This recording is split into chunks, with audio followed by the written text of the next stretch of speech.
The one thing I'm going to tell you guys is that seals have breath that smell like dead fish. Have you ever smelled that?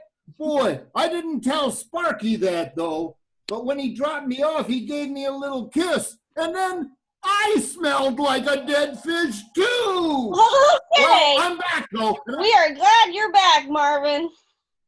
Quite a story. And I took a shower, so I don't smell like a dead fish so glad anymore. you're back. Yes, Marvin, Sunday school is not the same without our Marvin. Okay, everyone, as you can see, today is Winter Wonderland. And the question is, if you could ask God for one thing, you could ask God for one thing, what would it be? Well, Julie, if I could ask God for one thing right now, I would ask that everybody could go on a sailboat with me and we could go for a swim with the seals, but that the seals had toothpaste breath. If I could ask God for one thing, I would ask God to take all of you to college with me. Hey, Jenny, when do you go to college? Well, that's a tough question, George. Everything is really up in the air right now, and with that comes a lot of big feelings for me. I feel relieved sometimes because I really don't want to get sick, but I also feel very sad because I'm disappointed. Oh, Jenny, I want you to remember that we love you so much. Remember, Jenny, God is always with you. That sure helps me when I do new things or I'm sad or I'm worried at times. Okay, puppets, it is so good to talk about our feelings, but I think we need to get back to our Bible story. So let's refocus. Okay, Julie, I'll be serious. Yep, I can do that, but it's a little hard for me at times. Thank you, Marvin. I appreciate it. All right, earlier I asked you if you could ask God one thing, what would it be?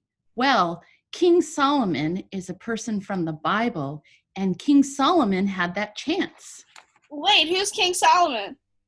Well, Jenny, I have a little bit of Bible experience, so I'm happy to share.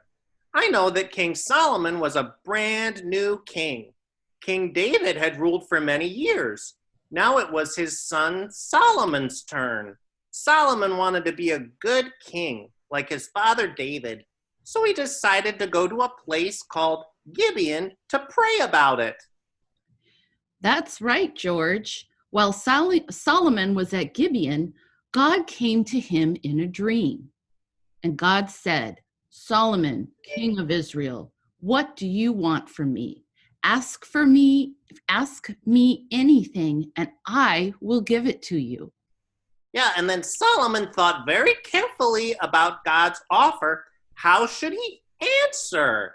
God said, Solomon, you were kind to my father, King David. He followed in your ways and was a good king. Now you've made me king, but I feel so young. Maybe I don't know what I'm doing. So Solomon, he paused for a moment. Now he had to answer God's question. He wanted to ask God for something to help him be a good king.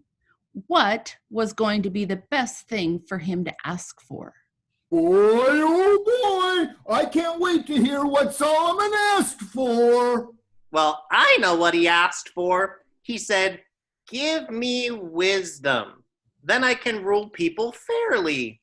If I have your wisdom, I will know right from wrong. I'll be able to see people the way you see them. Then I'll be a good king. That's right, George. God was pleased that Solomon had asked for wisdom. Wait. What does it mean to have wisdom? Who gets to have it? And how do you get it? Well, wisdom is when you understand things very deeply, so that when you have to make a really hard choice, you make a good one. That's what Solomon wanted to be able to do, since he had to be in charge of so many people. And so God said, you've chosen well. I will give you the wisdom you asked for. You'll be the wisest person who ever lived. I'll also give you some things you didn't ask for. You will have riches, and you'll be famous. And now go. follow me and keep my commands, I will be with you forever, just as I was with your father David. Then Solomon woke up. He knew that God had spoken to him in a dream. He went back to his palace in Jerusalem and he gave thanks to God. How do you think Solomon knew it was God speaking to him in his dream? Well, Jenny, I guess we can't know for sure how he knew, but the important thing is that he knew that God was speaking to him. I think God speaks to us in all sorts of ways, and even if we aren't quite sure how we know, we can still know in our hearts that God is telling us something. I think you're right, George. You know, I hear God sometimes when I'm praying.